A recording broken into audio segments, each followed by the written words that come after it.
يعني familkeyga waxa waaye day qalada laga aaminsanaa fanaan waa dareemi kartaa markii ma fanaan gabar uu dhawaaraba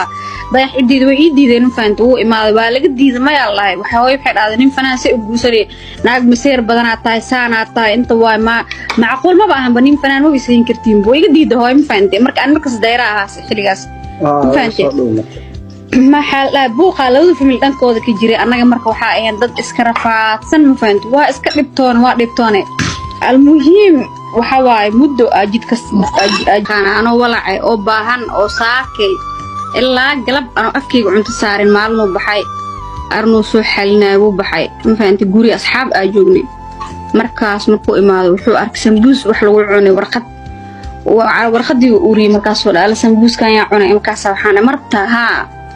hayaan dhahay marka lacagna ma haysan mugtaa waxa wacay gorolaashi waxaan dhahay isoo dir $1 oo isoo dirtay sambuuska u diray ganacsi ma aysan marka xilliga ganacsiga maya oorkii hodan waxa waay waligiisa waay يعني markii koowa bilaaw waa nolosha ay adkeed waa ma faantay markaas $1 la isoo diray sambuusa u dalbe bas markaas oo dhakaa ila soo cun maya hadda warqadana urneys ana cunaya ana cuna beena ii sheegtay ana walaa gaaji darteed waa wareeray laba maal wax ma cunaa maleena waa wareeray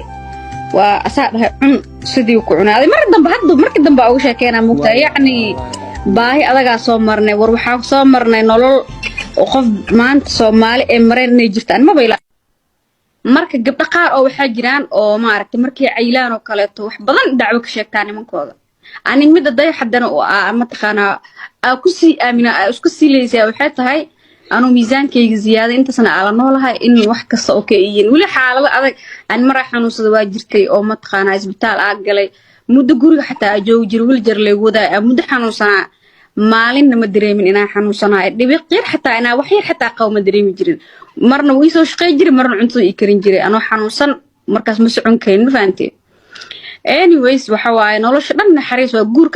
waa guurka hadii la isku fahmo adduunyada ilaahay guurka wax ka fiican ma jirto oo la isku fahansan yahay na qaylinayso jiimka bilaan u dhaamugtahay hay markaas wuxuu ilaahay dayaxa ku haleenoy waayo dayax maalin kasta wuxuu dhahay wax ma ka qaldan caadi taa waa ila qurxantahay ninkan uu ku haleenoy jiimka bilaan ma faantay waxyaabaha dayax hadana oo gaar ah ugu sii jeclaanayo oo ma taqaana la yaab ilaa waxay tahay dayax maalinta dhaxdeera ilaa maalinta dhaxdeeda weynaada seema waay sidii qadariya ka daran wiilaagas jikina galowii ogala hadda markuu ilaam taqaana jikka ma gali kartid wallahi inaan been sheegin oo bilaa jikka saas ma gali wuxuu dhaha maya waa dhici kartaa hadda miisaanka uu culus yahay waxa qabanin fariiso ma faantay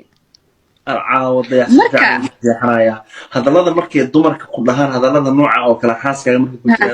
jiraado maya wallahi wallahi been sheegay dhageyso maya wala run waa fiiri dirso nimana dad waxa jira ma ogtaa gabdhaha fiir gabadha maxaa marba xaalad kala go'onin bilooyina kala maqneen waa isku soo noqonay haddana hal mar kala go'onay mar labaadkii waa marka aan ka qoostay ammaan aasi oo dadiis ka leexday waa marka soo noqoshada dambe guurkeena la guur isoo badbig marka kale ana isku soo noqodkeeni saddexaad buu aniga soo waxaan dhahay walaalay ina isguursanaa rabaa noloshaan waa ku xagtaaray u faantay waa isguursanay laakiin sanad kaamil ani dayax waxa waaye